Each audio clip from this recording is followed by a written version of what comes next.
চিপাঝাৰৰ গৰুখুটিত ৰঙালীৰ উৎসাহ উদ্দীপনা গৰুখুটি প্ৰকল্পত কৃষকসকলৰে বিহুগীত গাই নাচিলে প্ৰকল্পটোৰ অধ্যক্ষ তথা চতিয়াৰ বিধায়ক পদ্ম হাজৰিকাই কৃষকসকলক ৰঙালী বিহুৰ শুভেচ্ছা জ্ঞাপন কৰিলে বিধায়কগৰাকীক বিহুৱানেৰে উলগ জনাই গৰুখুটিৰ কৃষকসকলে ইপিনে প্ৰকল্পটোৰ ভৱিষ্যত সম্বন্ধেও গুৰুত্বপূৰ্ণ মন্তব্য পদ্ম হাজৰিকাৰ গৰুখুটি প্ৰকল্পৰ জৰিয়তে মাছ মাংস গাখীৰ আৰু কণীৰ উৎপাদনেৰে ৰাজ্যৰ বজাৰ দখলৰ প্ৰচেষ্টা হাতত লোৱা বুলি উল্লেখ কৰে প্ৰকল্পটোৰ অধ্যক্ষগৰাকীয়ে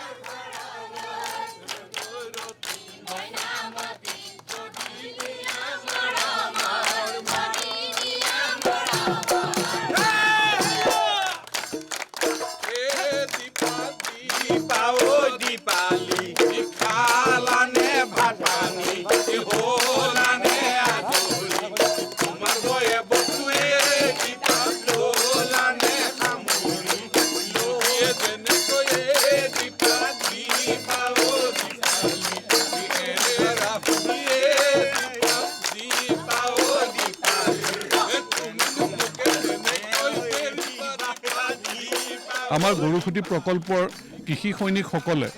আজি বিহুৰ শুভেচ্ছা দিবলৈ তেওঁলোকক মই আহিছোঁ এখন সভাতো অংশগ্ৰহণ কৰিলোঁ তেওঁলোকে আনন্দমুখ পৰিৱেশত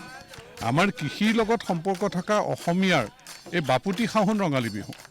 গতিকে আমাৰ এনেও কৃষিৰ লগত সম্পৰ্ক থকা তাতে কৃষি সৈনিক গৰুখুটি প্ৰকল্পৰ কৃষি সৈনিক য'ত মুখ্যমন্ত্ৰী ডাঙৰীয়া সপোনৰ এইটো প্ৰকল্প এই প্ৰকল্পত তেওঁলোকে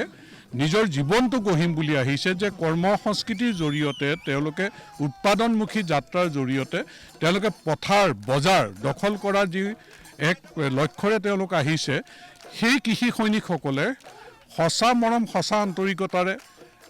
মই অধ্যক্ষৰ দায়িত্বত আছোঁ আমাৰ সচিব আছে সকলোকে তেওঁলোকে যেনেকৈ বিহুৰ শুভেচ্ছা জনাইছে তেওঁলোকে উৎপাদন কৰা শাক চব্জিৰ টোপোলাৰে বিহুৱানেৰে যিটো শুভেচ্ছা জনাইছে